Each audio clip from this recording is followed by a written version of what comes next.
주께 가오니 날 새롭게 하시고 주의 은혜를 부어주소서.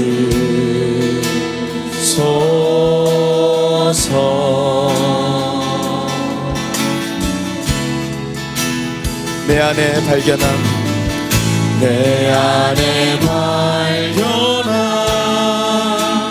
나의 연약함 모두 벗어지리라. 주의 사랑으로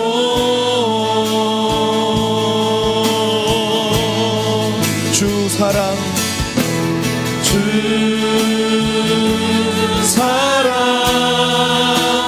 나를 붙드시고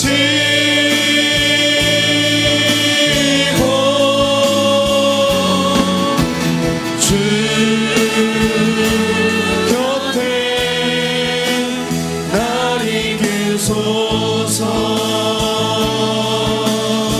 독수리 날개쳐 올라가듯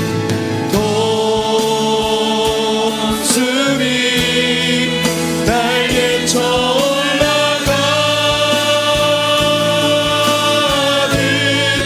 나 주님과 함께 일어나 걸으리. 주의 사랑 안에 한 번 더 고백합시다. 주께 가오니 주께 가오니 날 새롭게 하시고 주의 은혜를 부어주소서.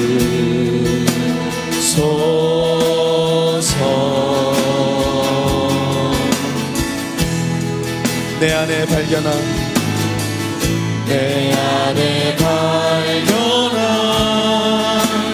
나의 연약함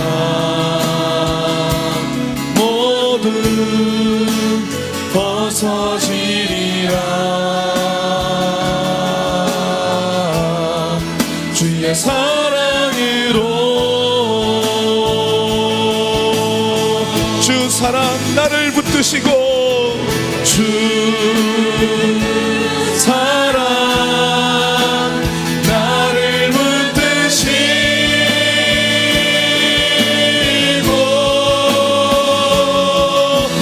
주 곁에 날 이끄소서.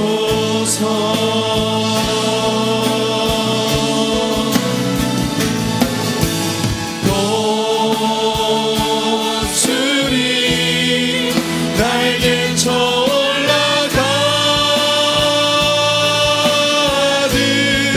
나 주님과 함께 일어나 걸으니 주의 사랑 안에. 아멘. 나의 눈 열어 나의 눈 열어 주를 보게 하시고 주의 사랑을 알게 하소서. 매일 나의 삶에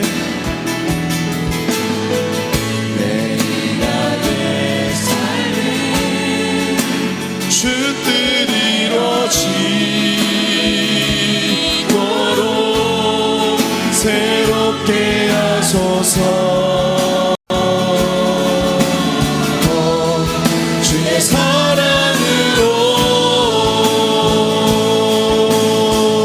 주 사랑 나를 붙드시고 주 사랑 나를 붙드시고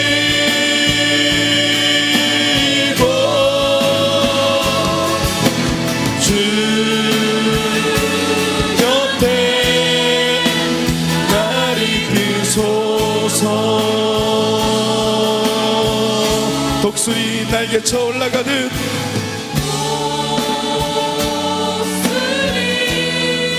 날개쳐 올라가듯 나 주님과 함께 일어나 걸으리 주의 사랑 안에. 우리 함께 기도하면서 나아갑시다. 치유는 하나님의 뜻입니다. 치유는 하나님의 뜻입니다.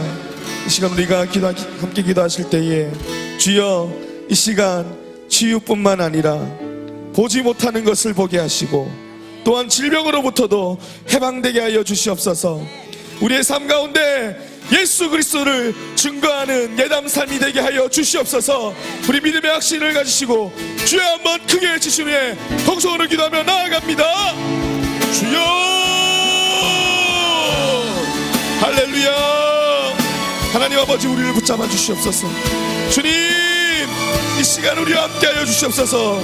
우리를 새롭게 하여 주시옵소서. 예수 그리스도의 그 보혈의 피로 깨끗게 하여 주시옵소서. 새롭게 하여 주시옵소서. 오 주님, 주님, 주님의 그 거룩한 보혈의 공로를 우리가 찬양하며 나아갑니다. 예배하며 나아갑니다. 성령 하나님 붙잡아 주시옵소서. 오 주여 붙잡아 주시옵소서. 주여 아버지, 아버지 이 시간 우리에게 그 권능의 손을 얹어 주시옵소서. 우리의 몸에 주님의 그 권능의 손을 얹어 주시옵소서. 깨끗게 하여 주시옵소서. 새롭게 하여 주시옵소서.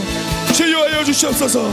오 주님, 주님 우리를 불쌍히 여겨 주시옵소서. 불쌍히 여겨 주시옵소서. 주님, 주님의 그 보혈 피로 우리를 깨끗게 하여 주시옵소서. 정결케 하여 주시옵소서. 오 주여 아버지, 아버지, 아버지, 주님 주 사랑 나를 붙드시고 주 사랑 나를 붙드시고 주 곁에 날 이끄소서.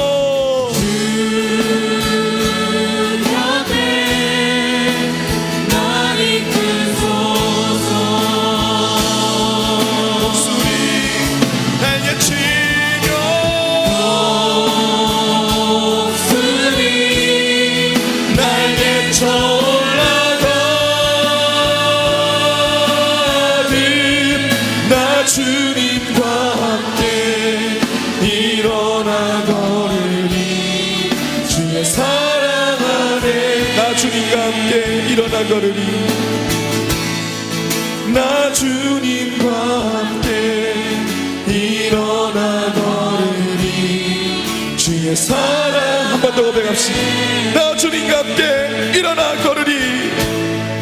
나 주님과 함께 일어나 걸으리 주의 사랑 안에. 할렐루야, 할렐루야. 우리를 취하실 주님을 찬양합니다. 우리 기쁜 마음으로 박수치며 찬양하겠습니다. 주님의 보혈만이 능력의 피임을 고백하며 나갑시다.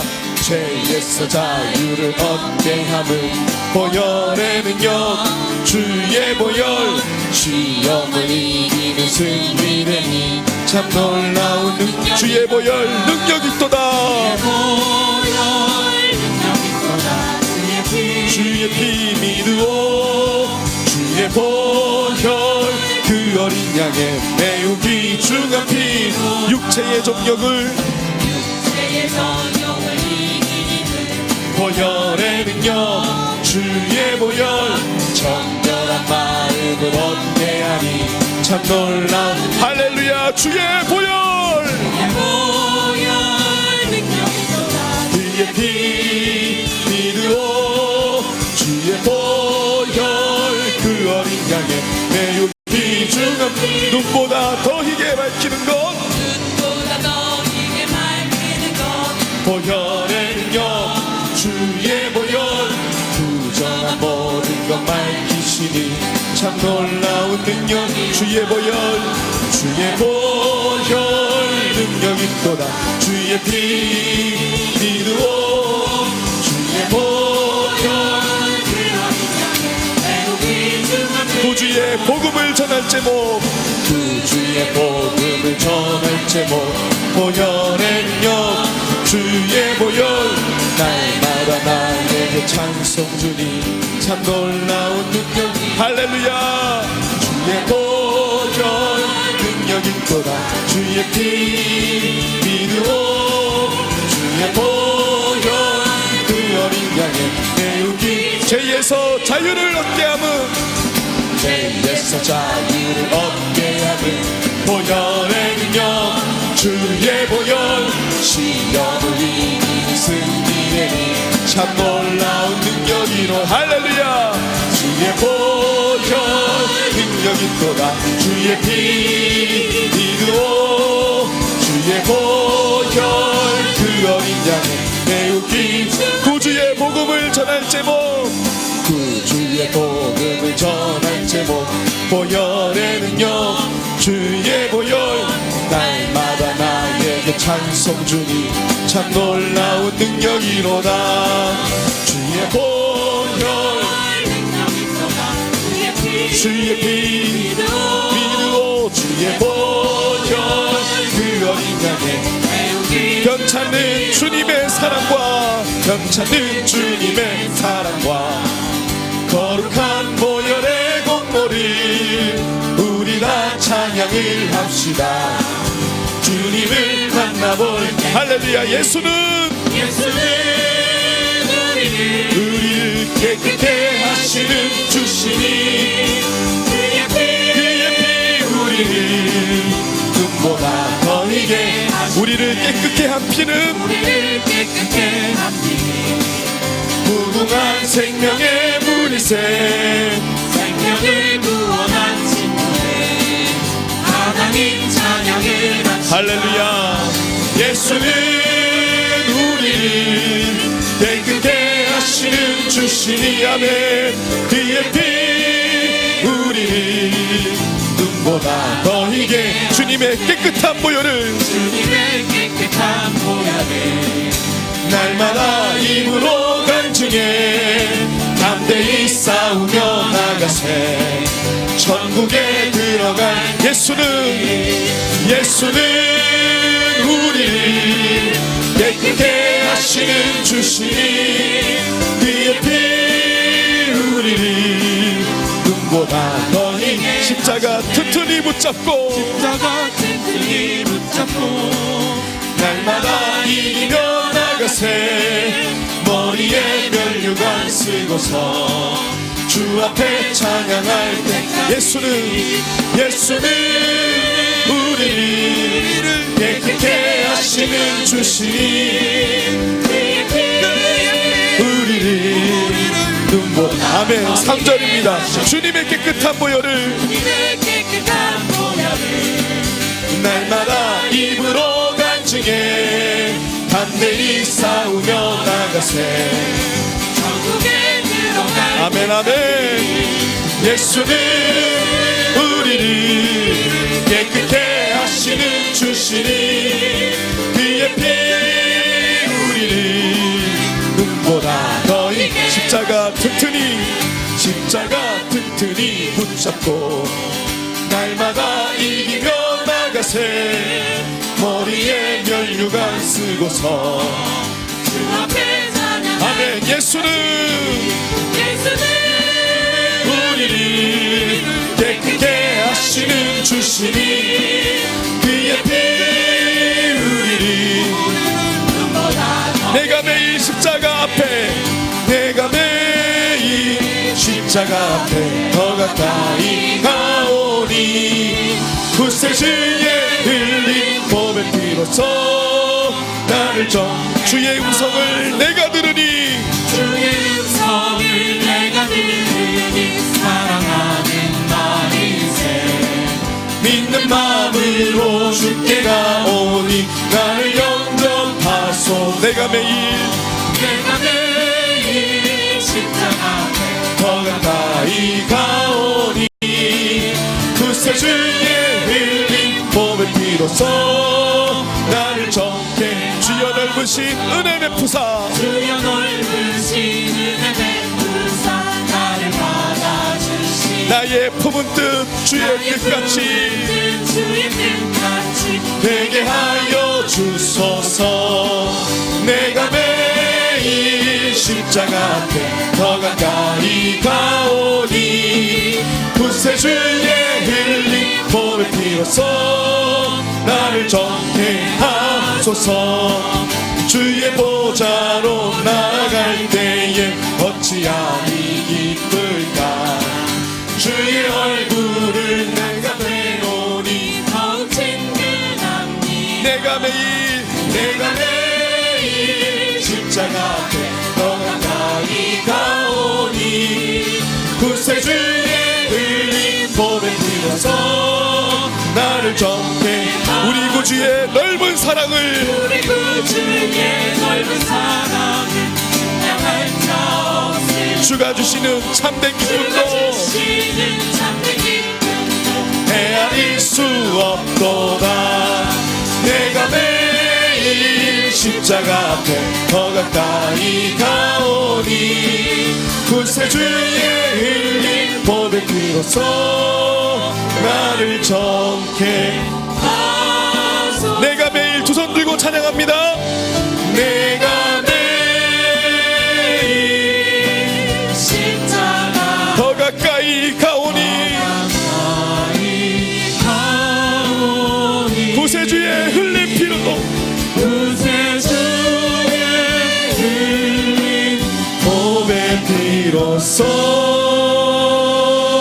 나를 정케 하. 내가 매일 십자가 앞에 내가 매일 주님의 그 보혈의 피로 우리를 회복시켜 주시옵소서. 고쳐 주시옵소서. 우리의 영안을 열어 주시옵소서. 보혈의 피로써 나를 정케 하소서. 아멘. 할렐루야. 우리 다 같이 자리에 일어나셔서 약할 때 강함 되시는 주님의 능력을 찬양하며 나아가겠습니다.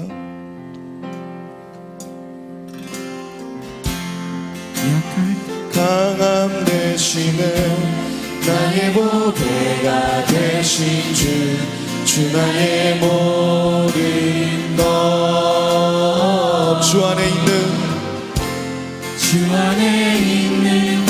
나는 포기할 수 없네. 주 나의 모든 예수 어린 양 예수 어린 양 존귀한 이름 예수 어린 양 존귀한 이름. 십자가 죄사하신 십자가 죄사하셨네. 주님의 이름 찬양해 주와의 모든 것. 쓰러진 나를 세우고 나의 빈잔을 채우네. 주 나의 모든 것. 예수 어린 양 예수 어린 양 존귀한 이름 예수 어린 양 존귀한 이름. 다 함께 서신 채로 예담3 기도를 주님께 올려드립니다. 우리에게 13차 예담3을 허락하신 하나님께 영광과 찬송을 올려드립니다. 길과 진리요 생명이신 예수님의 이름으로 나아가오니 은혜와 사랑으로 우리를 고치소서. 주여 나의 병을 고치소서. 구원의 감격을 회복하게 하시고 하나님의 자녀로서 합당한 삶을 살게 하소서. 지치고 피곤한 우리의 영혼과 육체가 참된 쉼과 안식을 얻어 강건하게 하소서. 마음과 육체의 질병이 모두 떠나가고 치유와 회복의 은혜가 넘치게 하소서. 모든 염려와 걱정을 주님 발 앞에 내려놓고 완전한 자유와 평강을 누리게 하소서. 주여, 우리 가정을 고치소서. 자녀들은 하나님을 경외하고 부모를 공경하며 부모는 자녀들을 주의 교양과 훈계로 양육하게 하소서. 예수님 닮은 부모와 자녀가 되어 신앙의 명문가정을 이루게 하소서. 아직도 구원받지 못한 가족과 이웃들에게 구원의 은혜를 허락하소서. 우리 가정에 직면한 문제들, 관계, 물질, 건강, 자녀의 문제가 주님 뜻 안에서 아름답게 해결되게 하소서. 주여, 우리 교회를 고치소서. 예수님의 치유를 통해 지역사회의 자랑, 한국교회의 긍지, 민족의 소망, 세계의 등불이 되는 과연 그 교회 되게 하소서. 다음 세대를 향한 학교 설립과 예배 공간 확보를 이루어 성격적 가치관을 가진 리더를 양성하게 하소서. 고명진 담임 목사님과 김장원 원로 목사님에게 영적 센스와 탁월한 지도력을 주셔서 거룩한 영향력이 조국과 온 세계에 드러나게 하소서. 모든 예배와 교구, 위원회, 기관, 부서마다 주님의 임재를 경험하여 치유와 회복의 간증이 넘쳐나게 하소서. 주여, 우리를 고치소서. 주 예수님의 이름으로 기도합니다. 아멘. 자리에 앉으시겠습니다.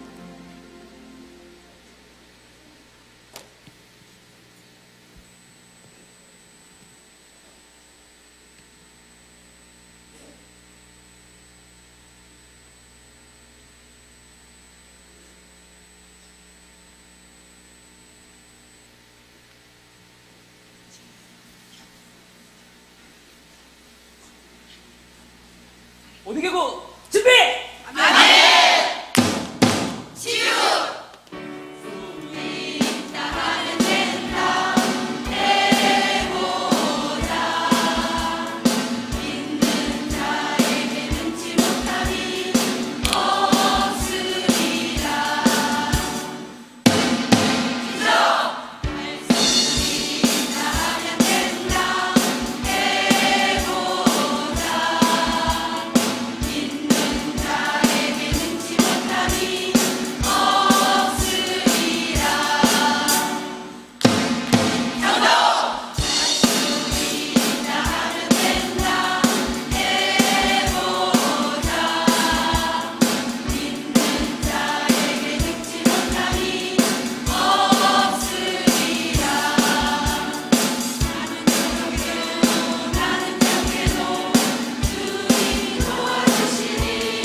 할 수 있다!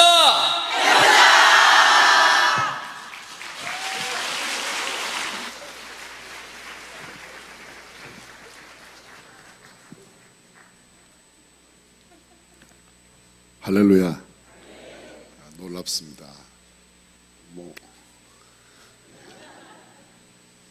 치유, 기적, 전도.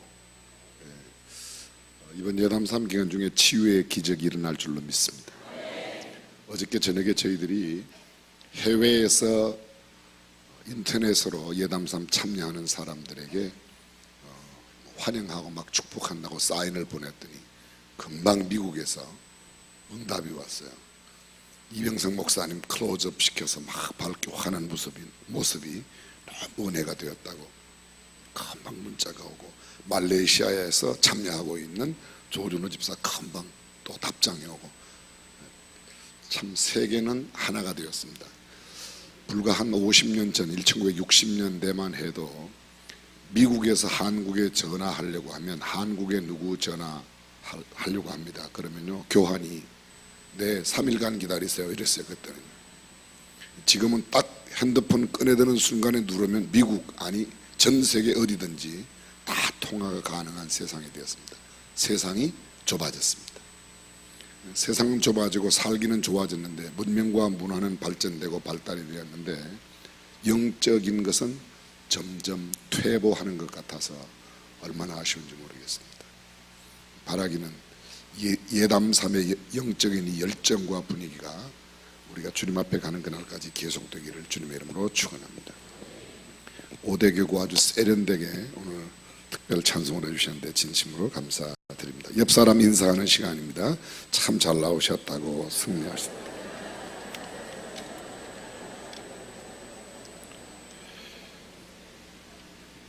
오늘은 광고부터 하나 먼저 드리겠습니다. 오늘 10월 9일 한글날인데요. 우리 글, 우리 문자를 사랑하는 우리 한국말, 한글을 사랑하는 우리가 되었으면 좋겠는 것도 마찬가지고, 오늘 교회에서는 우리 교회 총남전도회에서 지방행정연수원, 경기도 인재개발원, 지금은 그렇게 돼 있어요. 예전에 내무공무원연수원이라고 파장동 지지대국에 넘어가는 길 오른쪽에 있습니다. 그곳에서 전 교인을 대상으로 오늘 총남체육대회, 명랑체육대회 형식으로 외부의 특별 강사를 청빙해서 어린아이로부터 어르신에까지 누구든지 즐길 수 있는 그런 명랑운동회를 한다고 합니다.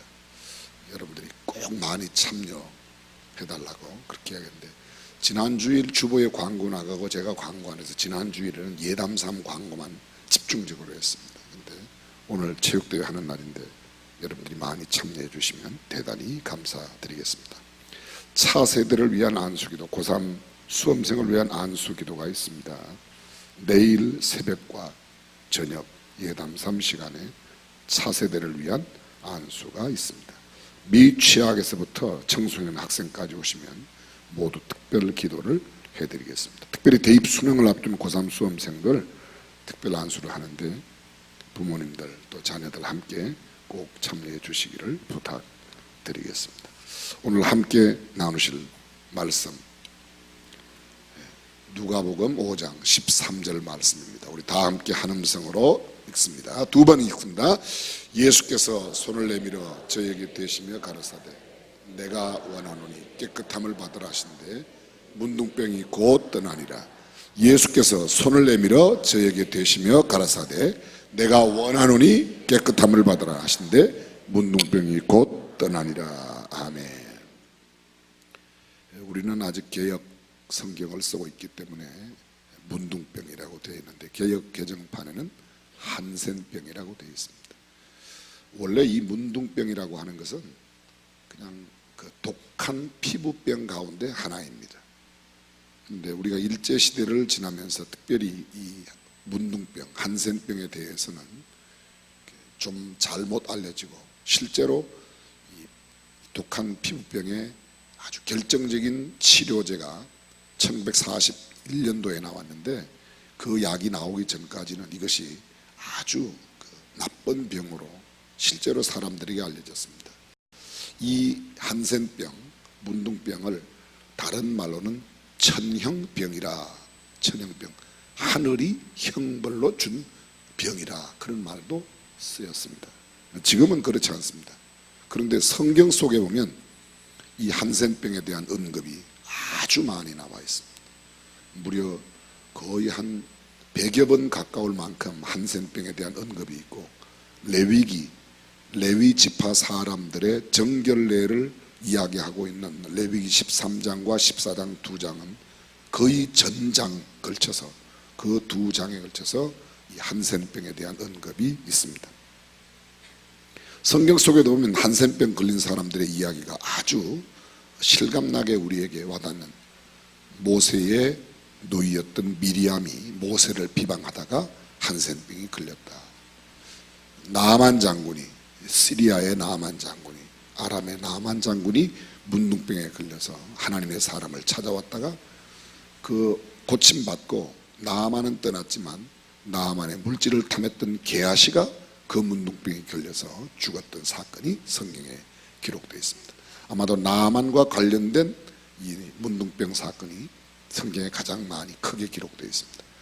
그리고 유다의 왕 가운데 우시야 왕이라고, 이사야가 바로 이 우시야 왕의 친척이었는데 우시야 왕이 문둥병에 걸려서 별궁에 거하고 그 아들이 그 왕위를 이어서 다스리다가 평생에 그는 별궁에 혼자 거하다가 떠났던 이야기가 있습니다. 신약 성경에도 간혹 예수님께서 이 한센병자를 고치신 이야기가 나옵니다. 오늘은 바로 예수님을 찾아왔던, 그래서 고침받았던 한센병자 이야기를 함께 나누고자 합니다. 물론 일시적으로 하나님께서 기적과 표적으로 보여준 한센병에 대한 언급도 있습니다.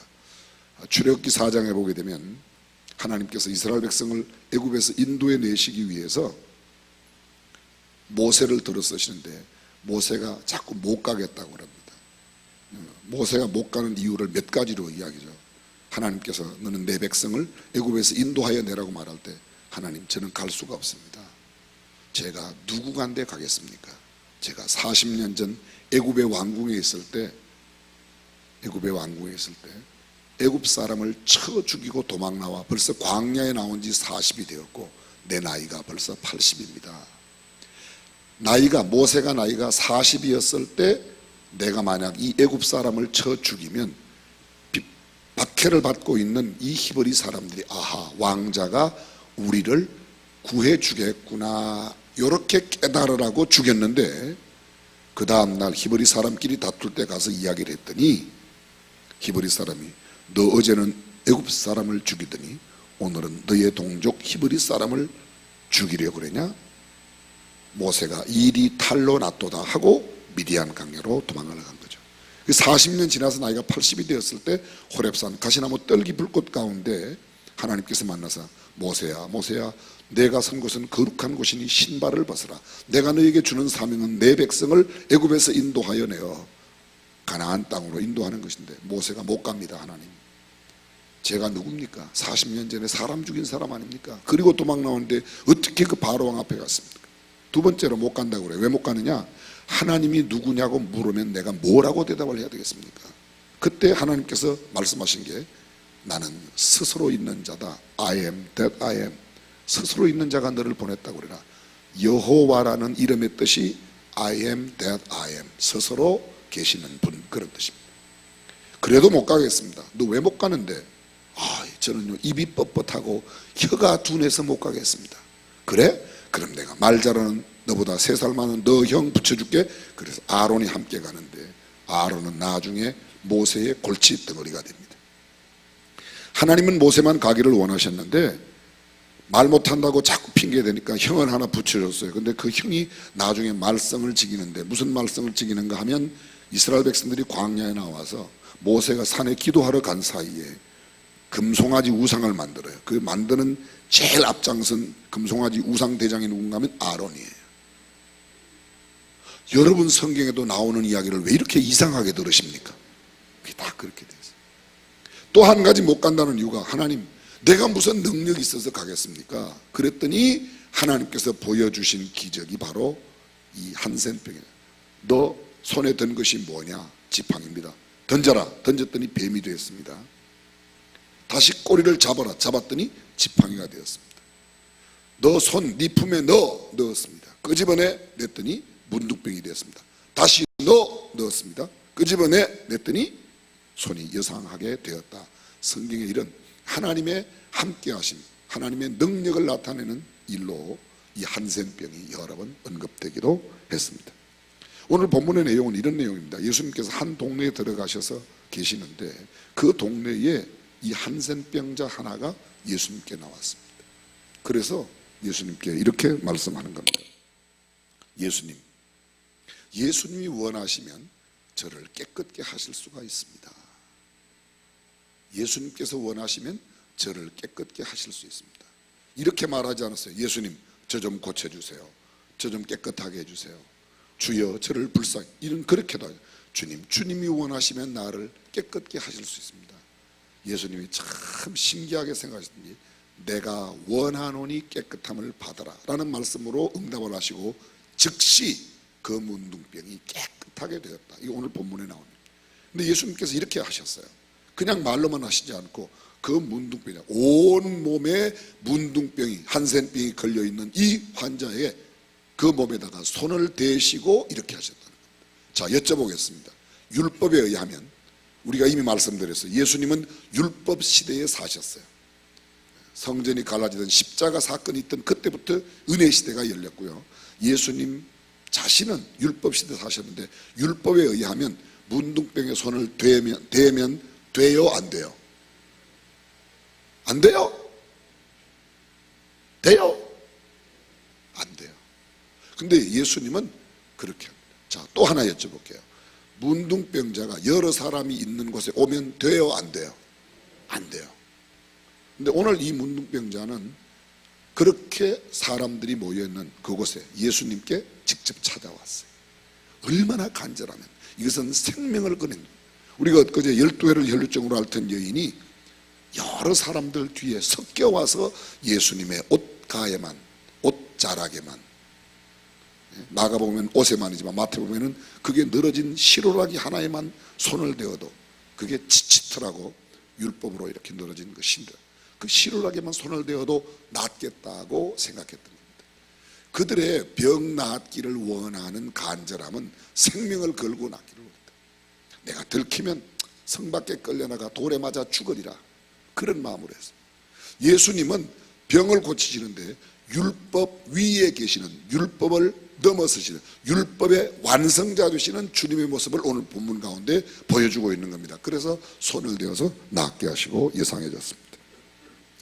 그리고 난 뒤에 깨끗해진 그 한센 병자에게, 이제는 더 이상 한센 병자가 아니죠, 깨끗해졌으니까 너 아무에게도 이야기하지 말고 제사장에게 가서 한센 병자가 깨끗하게 되었을 때에 드리는 제물을, 예물을 그대로 드리라고 그렇게 말합니다. 제가 잠깐 우리가 좀 이해를 돕기 위해서 한센병에 대한 일반적인 이야기 조금만 하겠습니다. 이게 한센병이라는 게, 소위 문둥병이라는 게 지금 현재 우리나라에서는 3종 법정 전염병으로 지정이 되어 있어요. 물론 피부병인데 요새는 완치가 돼요. 의학적으로도 완치. 특별히 아주 악성 그 양성 반응을 일으키는 그런 한센병자가 아니면 거의 치료가 되는데, 예수님 당시, 아니 이 구약의 레위기 당시에, 레위기는 모세오경입니다. 모세가 어느 때 사람이에요? 지금부터 2500년 전 사람이에요. BC 1446년에 모세가 이스라엘 백성을 인도해냈습니다. 지금부터 2500년 그 전에 살던 이 모세 시대의 레위기의 기록에 의하면 한센병은 아주 지독한 형벌의 병이었습니다. 조금 전에도 말씀드렸지만 1941년 DDS라고 하는 이 약이 개발되기 전에는 우리나라에서도 여전히 아주 이 천형병으로, 그 천형병이라는 말을 우리나라에 심은 사람들이 일본 사람, 일제시대 때 일본은 이 병에 대해서 아주 극심한 태도를, 아주 악한 태도를, 1907년도에 이 병에 걸린 사람은 이유야를 불문하고 격리 수용을 시켰습니다. 1915년 우생수술에 의해서 낙태 및 단종을 시켰어요. 이 말이 무슨 말인가 하면요, 이 병에 걸리면, 이 병에 걸린 사람이 임신을 해도 임신한 아이를 강제로 죽여버렸습니다. 강제 낙태를 시키고 이 사람이 다시는 아이를 갖지 못하도록 한센병 걸린 사람은 아예 속된 말로 거세를 시킨 겁니다.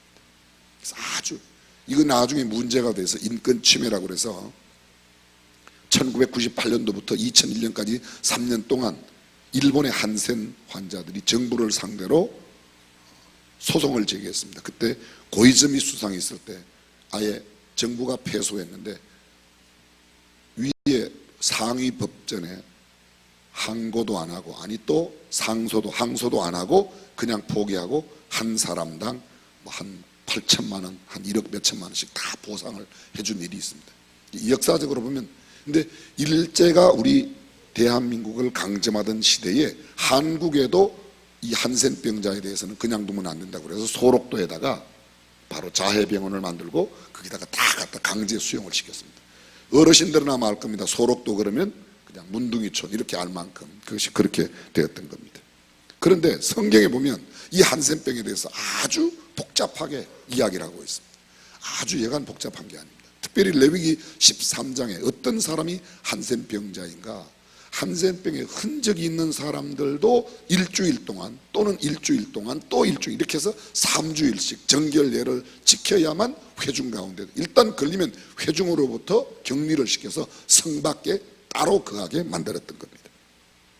가볍게 지나간 한센병의 흔적을 가진 사람은 제사장이 진단을 해서 부정하다고 7일간 격리 후에 진단해서 낫지 않으면 또 7일간 격리하고, 진찰해서 환체가 더 발달되지 않고 그대로만 있으면 나았다고 이야기를 하는데, 그 나았다고 이야기한 뒤에 또 7일 동안 예를 지키고, 이렇게 해서 제가 이 시간 짧은 시간에 다 설명할 수 없는데 굉장히 복잡한. 근데 중한 한센병이 걸리면, 오늘 성경 본문에 나오는 한센병자는 온몸에 문둥병이 발하였다, 중한 한센병자였다는 것을 이야기하고 있습니다. 이렇게 고침받은 사람이 깨끗하게 되는 어떻게 하면 깨끗하게 되느냐, 정결한 예. 한센병이 걸린 사람이 부정하다고 판정을 받으면, 제사장에게 판정을 받으면 우리가 잘 아는 대로 입술을 가리고 저기 멀리 사람이 나타나면 나는 부정하다. 이게 완전히 죄인들이 취하는 방법과 똑같은 방법을 그렇게 취하도록 했던 겁니다. 문둥 환자는 옷을 찢고 머리를 풀며 윗 입술을 가리우고 외치기를 부정하다 할 것이요, 병 있는 날 동안 늘 부정할 것이라. 그가 부정한 적 혼자 살되 지인 밖에 살지니라. 죽이지는 않았지만 혼자 외톨이로 살아갑니다. 외톨이로 살아가는 공동체 내에서 따로 분리를 받는다는 것 자체가 큰 형벌이고, 혼자 산다는 게 보통 어려운 게 아니었습니다. 이러한 사람이 깨끗하게 돼서 정결하게 되면, 하나만 제가 예를 들어 보겠습니다. 문둥 환자가 낫게 되면 그 종처는, 상처는 남아있는데, 그 흔적은 남아있는데, 상처가 남아있는 게 뭐죠? 흔적. 뭐라고 그래요? 흉터. 네, 흉터는 남아있는데 문둥병이 걸려왔다는 게 알면 이 사람이 정결한 예를 해야 됩니다. 정한 새 2마리와 백향목과 홍색실과 우설초를 가져오게 하고, 그 새 한 마리를 흐르는 물 위에 질그릇 안에 흐르는 물 위에 질그릇을 띄우고, 질그릇 안에 그 새 2마리 가운데 한 마리를 넣어서 잡아서 그 피를, 잡지 않은 새의 피에다가 그 새의 깃털에다가 이 피를 묻혀갖고 부정한 문둥병에서 깨끗하게 된 사람에게 이렇게 7번 뿌리고, 뭐 하여간 절차, 그리고 일주일 뒤에 또 하여간 절차가 복잡합니다. 이거 제가 다 설명하려면, 저는 다 적어오긴 했어요. 2페이지에 빼곡하게 적어왔는데 이거 다 하려면 하여간 굉장히 복잡해요. 그래서 다시 회중 가운데 들어옵니다. 들어와도 곧바로 자기 집에 들어가는 게 아니고 자기 집 바깥에, 지인 안에는 들어와서 지인 안에, 자기 집 안에 못 드는 바깥에서 일주일 지내고 난 뒤에 집에 들어가는 겁니다. 야구는 그냥 이렇게 알고 계세요. 복잡하다. 자세하게 알고 싶은 분은 레위기 14장을 가서 집에서 읽으시면 제가 이야기하는 것보다 아주 정확하게 하나님이 직접 말씀하신 내용이 거기서 다 있습니다.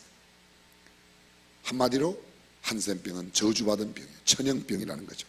근데 이런 병에 걸려 있는 이 한센병, 어떤 병보다도 더 무서운 이 병에 걸려 있는 사람이 예수님께 나와서 고침받은 사건이 바로 오늘 본문에 있는 겁니다.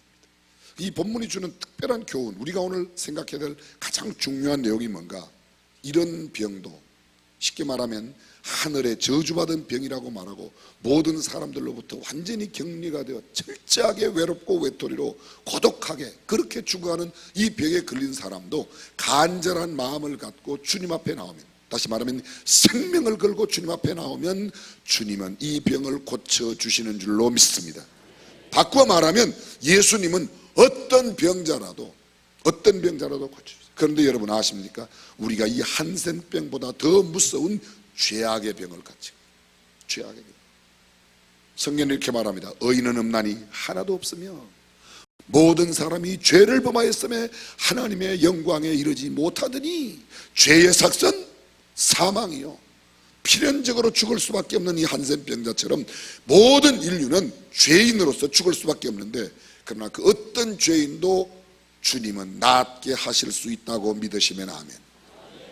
여러분 아십니까? 예수님의 십자가의 보혈의 능력은 모든 인류의 죄를 다 용서하시고 모든 인류의 어떤 병도 다 고치실 수 있는 능력이 있습니다. 그런데 그러면 모든 인류를 다 고쳐주시고 이 땅에는 그냥 병원은 싹 없애지, 의사들이 좀 안 좋아하시겠죠. 그러면요, 잘 들어보세요. 모든 죄를 다 용서하시고 지옥에는 한 명도 안 보내지. 잘 들으세요. 예수님의 구원의 능력은 온 인류를 구원하실 수 있지만 예수님의 구원의 효능은 오직 예수님의 구원의 그 역사를 믿는 사람에게만 나타나는 거예요.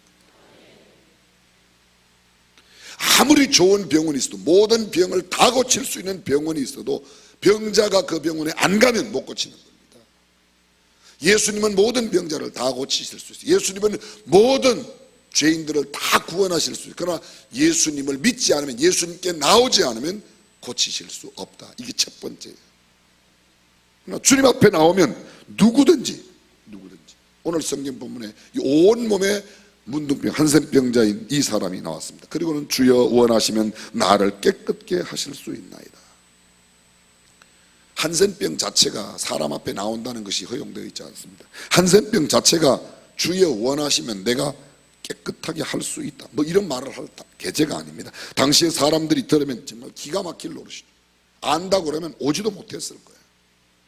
근데 아까도 말씀드렸지만 12회를 혈루증을 앓던 여인이 무리 가운데 섞여 뒤로 와서, 무리 가운데 섞인다는 것 자체가 이미 큰 범죄행위예요. 들키면 그냥 죽는 겁니다. 근데 생명을 걸고 주님 앞에 나왔습니다. 보통 사람들이 보기에 전혀 가능성이 없는 무모한 짓입니다. 이 사람을 잘 알고 있는 가족이 만약에 12회를 혈루증으로 앓던 그 여인이나 오늘 본문에 나오는 이 한센병자의 가족이 알고 나 예수님께 나간다, 사람 있는 데 간다, 그러지 마라, 넌 혼자 살아, 그러면 안 돼. 모든 사람이 다 막았을 거야. 그런데 이 사람은요, 다른 사람들과 다 막는 그 모든 가족이나 친구나 이웃들을 다 배제하고, 아니 배제한 게 아니라 그들이 나를 이미 격리시켜서 나 혼자밖에 없으니까 에이 죽을 거 각오하고 나간 거죠. 죽음을 각오하고 주 앞에 나오면 주님은 사는 길을 주실 줄로 믿습니다. 성경은 이렇게 말합니다. 죽고자 하는 자는 살고, 살고자 하는 자는 성경에서 높이 되고자 하면, 자기를 낮추면, 기독교는 역설의 복음을 갖고 있습니다. 복음은 역설이에요. 역설. 이걸 갖다 파라독스라고 그래요. 역설이라고 그럽니다. 여러분, 이러한 사고를 조금 현대말로 바꿔보겠습니다. 이 한센병자가 가졌던 마음, 누구도 갈 수 없다는 것을 갖다가 갈 수 있다고 뒤집는 생각, 이런 거를 갖다가 요새 어려운 말로 패러다임 쉬프트라고 그러는 거예요. 발상의 전환이라는 겁니다. 여러분 이런 이야기 들어보셨어요? 콜럼버스 계란 세우기.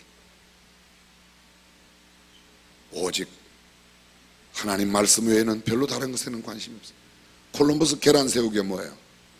사람들이요, 계란을 이렇게 세 개를 포개어서 세울 수 있는가? 그랬더니 콜럼버스가 여기 가져와, 내가 세울게. 갖고 왔어요. 전부 다 사람들이 모여서 이걸 도대체 어떻게 세우는가? 근데 딱 가져오니까 계란을 탁탁 깨가지고 반을 탁탁 잘라갖고 세 개를 탁 포갖고 6개를 탁, 야 세웠잖아. 야 그걸 누가 못하냐? 그때 콜럼버스가 이렇게 말했죠. 다 할 수 있는데 너네는 안 하고 난 한 거야. 그게 콜럼버스. 근데 콜럼버스의 계란 세우기 이전 약 한 100여 년 전에요, 이미 이것을 먼저 한 사람이 있어요. 그게 누군가 하면 브루넬리스키, 필리포 브루넬리스키라고 하는 사람인데, 이 사람은 지금 로마에, 아니죠, 이태리의 피렌체 성모 마리아 성당 도움을 설계한 사람이에요. 이 성모 마리아, 이태리에 있는 아주 유명한, 여러분들이 잘 아시는 성 베드로 예배당이라든지 조금 전에 말씀드린 성 마리아 예배당, 이런 것들이 다 르네상스 시대에 지어졌어요. 르네상스는 1304년부터 1732년까지 약 430년 동안 되었는데, 그 중에 한 30년 동안 이 문예 부흥을 일으켰던 아주 가장 중요한 그 메디치가가 한 30년 동안 권한을 잃어버린 적이 있습니다. 근데 메디치가의 영향을 받고 자라났던 유명한 조각가, 이런 사람들이 그것을 만들었어요. 성 베드로 성당을 누가 만들었죠? 여러분들이 잘 아시는 조각가 이야기하면 맞아요. 미켈란젤로 맞았어요. 그 미켈란젤로가 얼마 돈 받고 만들었는지 아세요? 얼마? 지금 돈으로 따지면요, 한국 돈으로 약 3조 원 정도를 받고 지었어요. 3조. 받은 돈이, 미켈란젤로가 받은 돈이, 성당 건축에 들어가는 돈, 받은 돈이 그렇게 한 3조 정도 받았다니까요. 그 성 베드로 예배당 옆에 바티칸 시티국이라고, 바티칸 시티국 함께 돼 있죠. 그 바티칸 시티국에 보면 시스테나 성당이 있어요. 그 예배당이 있어요. 거기에 있는 천정화 그림 있죠. 2년 6개월 동안 미켈란젤로가 그랬어요. 그거 그릴 때 돈 얼마 받았죠? 한 푼도 안 받았어요. 그건 한 푼도 안 받았어요. 조건은 그 그림 다 그릴 때까지 아무도 그 방에 들어와서 그걸 보면 안 된다. 그래서 예배당 천정에다가 전부 다 천지창조라고 이름 붙인 그 그림, 막 벌거숭이 그림 다 그림. 그때 그 그림을 그리는 건 그냥 안 되는 겁니다. 그런데 전체를 완전히 밀봉하고 폐쇄하고 교황도 안 들어오고 아무도 못 들어오고, 중간에 본 사람이 있어요. 들어와서 몰래 훔쳐본 신부가 하나 있는데 그 사람은 벌 받아서 죽었대요. 누가 하나님의 벌을 받은 게 아니고 교황의 벌을 받아갖고. 그만큼 미켈란젤로가, 유명한 미켈란젤로의 상, 1504년에 만든 다비드 상이라고 있어요. 그게 진짜는 박물관 안에 숨겨놓고 잘 안 보여주고, 가짜를 지금 3개 만들어 갖고 전부 다 전시해 놓은 겁니다. 그만큼 그게 유명해요. 그건 값으로 따질 수도 없어요. 이 미켈란젤로가 어릴 때 조각을 너무너무 잘하니까 이 메디치가에서 있는 로렌조 메디치가 그를 보고 자기한테 달라고 그래요.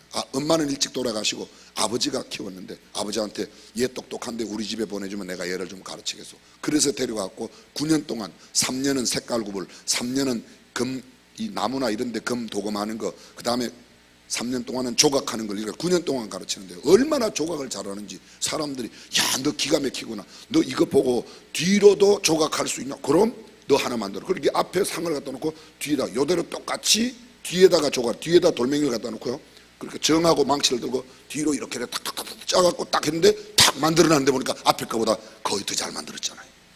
더 잘 만들었다는 말은 제 말이고 똑같이 만들었는 거예요. 미켈란젤로가 그렇게 천재였어요. 근데 이 미켈란젤로를 키운 사람이 누군가 하면요, 메디치가.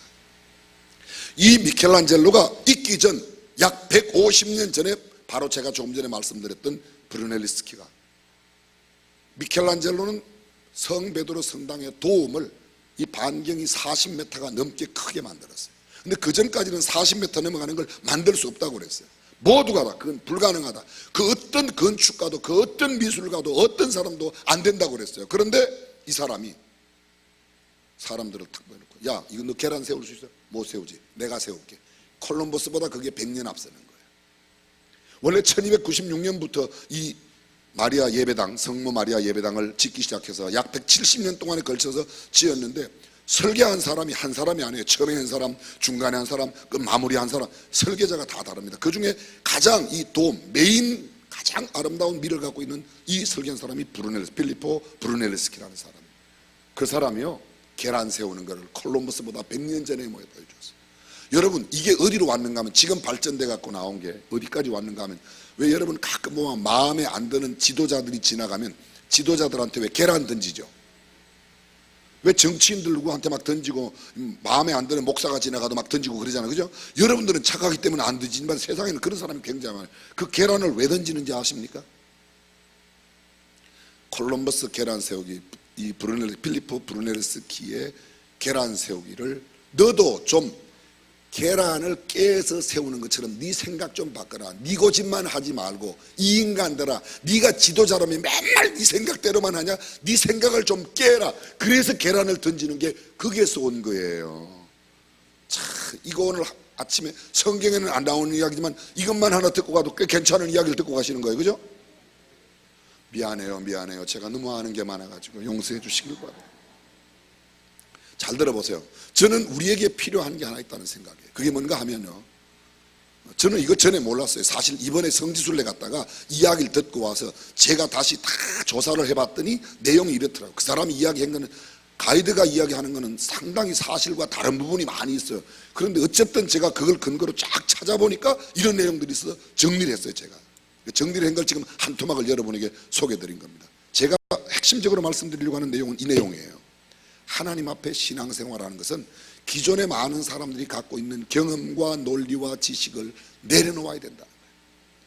본문에 그대로 적용하면 이 한센병자는, 이 문둥병자는 주님 앞에 한센병을 가지고는 나아갈 수 없다고 하는 것이 보편적인 사고로 통하던 시대에 살았던 사람인데 죽음을 각오하고 나갔다는 거예요. 12회를 혈루증으로 앓던 여인이 혈루병을 앓는 사람은 절대로 사람이 있는 곳에 갈 수 없는데 자기는 간다고 생각했던 거예요. 그게 뭐예요? 성경은 이렇게 말합니다. 그게 믿음이라고 말합니다. 내 생명을 걸고 내 믿음으로 투자하고, 요사이 표현으로 말하면 도전하고, 내 믿음을 행동으로 옮길 때 우리는 생각지 못했던 놀라운 기적을 가져오는 줄로 믿습니다. 성경은 바로 그 믿음의 사람을 잡고 있어요. 믿음의 사람. 아브라함 이삭을 잡아들였던 그 행위가 윤리적으로 도덕적으로 따져서 그게 어떤 대답이 안 나오는 겁니다. 기생 라합이 자신을 살기 위해 약속했어요. 스파이가 왔을 때 숨겨줬어요. 사실 여리고 성으로 본다면 이 라합은 배신자야, 나라를 배반하는 아주 매국노예요. 그런데 이미 알았어요. 그는요, 하나님께서 이 성을 다 파하시고 하나님의 사람의 손에 붙였다는 걸 압니다. 그래서 스파이를 숨겨주고 몰래 내보냅니다. 그 스파이하고 정탐꾼하고 약속한 게 뭐예요? 우리가 이 성을 쳐들어올 때 너희는 성벽 끝에 있는 너네 집에서 다 사람들이, 가족들이 모여있고 빨간 줄을 내리라. 여러분, 성벽에 있는 라합의 집에 그 가족들이 모여있고 빨간 줄을 내리는 것이, 이게 윤리적으로 도덕적으로 무슨 가치가 있어요? 빨간 줄을 내리면 이 사람은 윤리적인 사람이고, 빨간 줄을 안 내리면 이건 뭐 불륜의 사람이고 비륜의 사람이냐, 그렇지 않다는 거예요.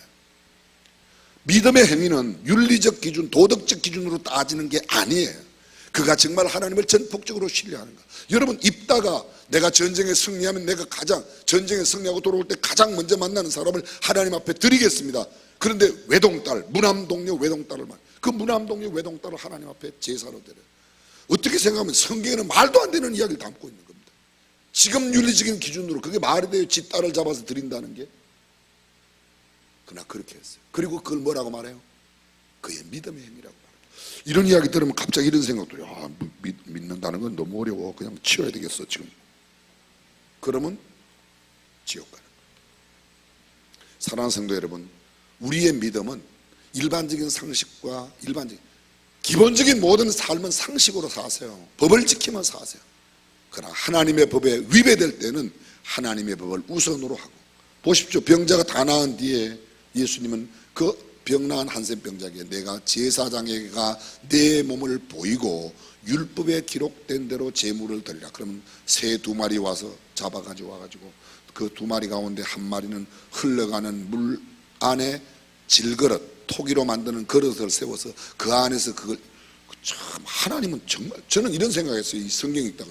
참 하나님은 이상하게 깨끗하게 만드는 법을 복잡하게 만드셨다. 근데 저는 지금 그 생각이 아주 복잡하지만 지금 생각하면 이게 얼마나, 구약 시대에 만약 제가 산다고 하면, 저와 여러분 산다고 하면 우리도 그렇게 해야지 돼요. 우리도 그렇게 해야지 돼요. 여성들은 한 달에 한 번씩 하는 행사 뒤에 꼭 그런 정결례를 해야 돼요. 정결례를. 그게 얼마나 복잡해요. 그런데 예수 그리스도가 단번에 십자가를 지심으로 구약의 율법의 모든 요구를 다 십자가 위에서 6번째 하신 말씀 다 이루었다. 그게 원어로 뭐야? It has been finished. 다 갚았다. 뭐를 다 갚아요? 율법의 요구를 다 갚았다. 더 이상 그 율법의 요구대로 할 필요가 없고 오직 예수 그리스도를 믿으면 살리라. 믿으면 살리라. 우리는 그래서 우리가 살고 있는 시대를 무슨 시대? 은혜 시대라고 말하는 겁니다. 예수 그리스도의 십자가를 믿으면 바로 이 모든 구약에 있던 모든 것들을 용서해 주시고 함께 하신다는 겁니다. 말씀 정리하겠습니다. 문제는 그 주님 앞에 우리가 나오지 않는다는 거야. 베드로전서 3장 9절입니다. 주의 약속은 어떤 이에 더디다고 생각하는 것 같이 더딘 것이 아니라 오직 너희를 대하여 오래 참으사 아무도 멸망치 않고 다 회개하기에 이르기를. 하나님은 지금 다 회개의 가장 결정적인 것은요, 마음으로 생각하고 머리로 깨닫고 돌아서는 행위가 있는 거예요. 돌아서면, 성경은 요한복음 6장 37절에 이렇게 말합니다.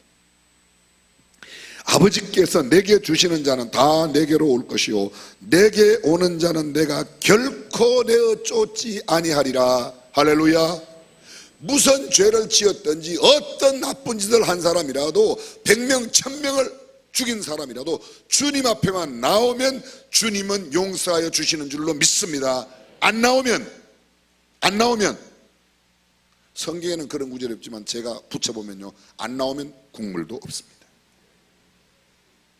요한복음 6장 35절, 내가 곧 생명의 떡이니 내게 오는 자는 결코 줄이지. 내게 오는 자는, 성경이 이렇게 말합니다. 이사야 1장 18절마다 오라 우리가 서로 변론하자. 마태복음 11장 28절, 수고하고 무거운 짐진 자들아 다 내게로 오라고 말씀하세요. 이렇게 오라고 지난 주일 아니 몇 주 전부터 예담상하니까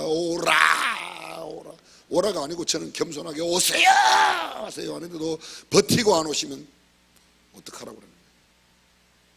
그러나 주님 앞에 나오는 저와 여러분들은 하나님께서 틀림없이 치료를 주시고 기적을 주시고 놀라운 열매를 허락하여 주실 줄로 믿습니다.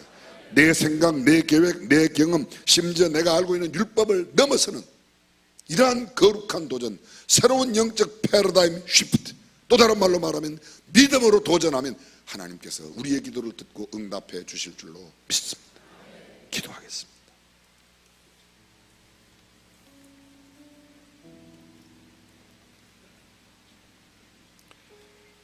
그렇습니다. 악성 피부병, 나균으로 말미암아 생긴 그 병, 한센병 환자도 주님 앞에 나올 때 고침을 받았습니다. 주님은 한센병도 고치십니다. 아니, 한센병보다 더 무서운 온 인류를 형벌에 가두어 버린 죄도 주님은 용서하십니다. 인자가 병 고치는 능력만 가진 게 아니라 죄를 사하는 권세를 가졌음을 중풍병자를 살리는 기적을 통해서 보여주셨습니다. 내 병은 의사도 안 된다는데, 그 유명한 그 의사도 안 된다는데, 아닙니다. 하나님 앞에 나오면 돼요. 하나님을 전폭적으로 신뢰하고 정말 그분께 맡깁니다. 생명을 걸고 나왔던 이 한센병자처럼, 그 여인처럼 믿음으로 도전하면, 믿음으로 주님 앞에 나오면 주님은 놀라운 역사를 일으키십니다. 이 시간 우리가 그렇게 기도해 주십시오. 주님 믿습니다. 저의 믿음 없는 것을 불쌍히 여겨 주십시오. 주여 저를 고쳐주십시오. 땅에서는 주밖에 의지할 자가 없습니다. 주님밖에 없습니다. 주님 앞에 나왔습니다. 여러분, 결코 예수 믿는 것은 하나의 장식품 정도로 끝나는 게 아닙니다. 놀라운 기적과 역사가 있습니다. 하나님을 의지합니다. 세상에 많은 사람들이 배우면 배울수록 더 하나님의 솜씨를 깨닫고, 알면 알수록, 정말 겸손한 사람들은 높은 자리에 올라가면 올라갈수록 하나님의 능력을 의지하고 하나님의 그 손길을 기대합니다. 하나님 고쳐주십시오.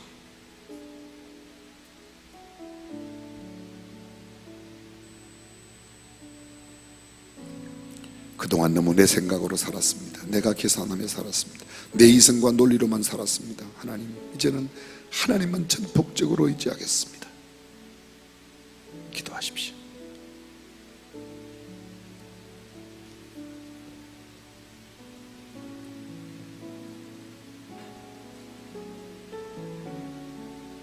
주님,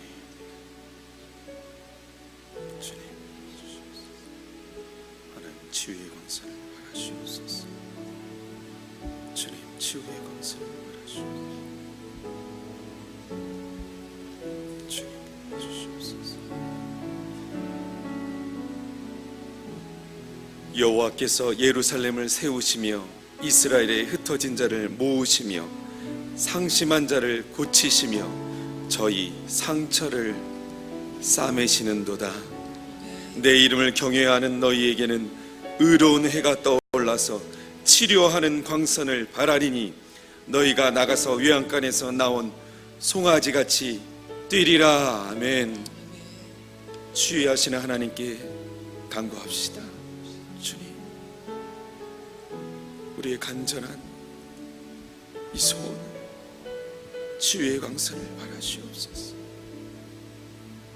주님 도와주시옵소서. 삶의 기회를 한 번 더 허락하시옵소서. 남은 여생 하나님의 영광을 위하여 살 수 있도록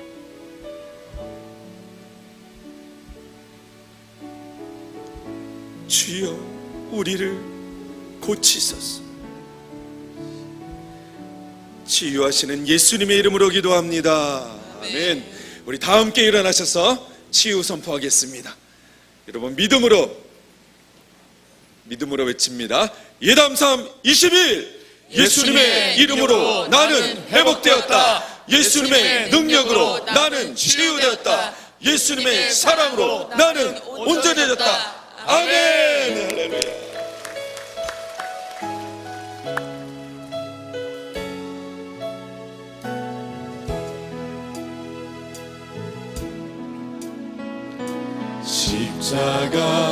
십자가 주님의 보혈이 연약함 가운데 강하게 하네. 십자가 주님의 사랑이 병들고 지친 몸 주여 고치소서. 연약함을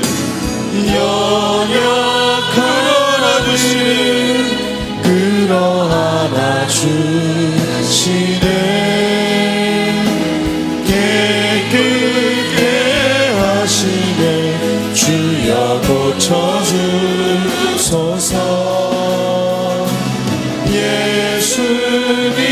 예수님은 크신 사랑이시라. 주님의 사랑이 나를 고쳐주시네.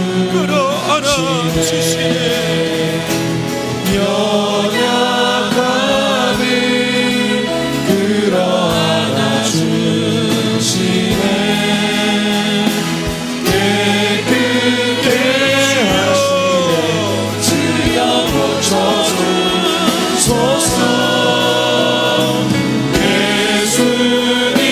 예수님은 크신 사랑이시라.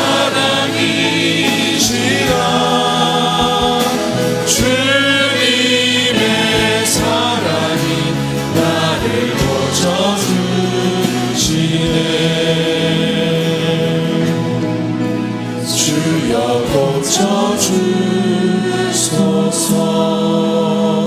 고쳐주소서. 주 예수 그리스도의 은혜와 하나님의 무한하신 사랑과 성령님의 감동, 감화, 교통하심, 그 옛날 죽음을 불사하고 주님 앞에 나와 치유함을 받았던 한센 병자의 이야기를 가슴에 담고 나도 참 믿음의 사람으로 주님의 능력을 경험하기를 소원하는 모든 믿음의 권속들, 가정, 자녀, 생업 위에 주님 다시 오시는 그날까지 항상 함께 하시기를 간절히 축원하옵나이다. 아멘.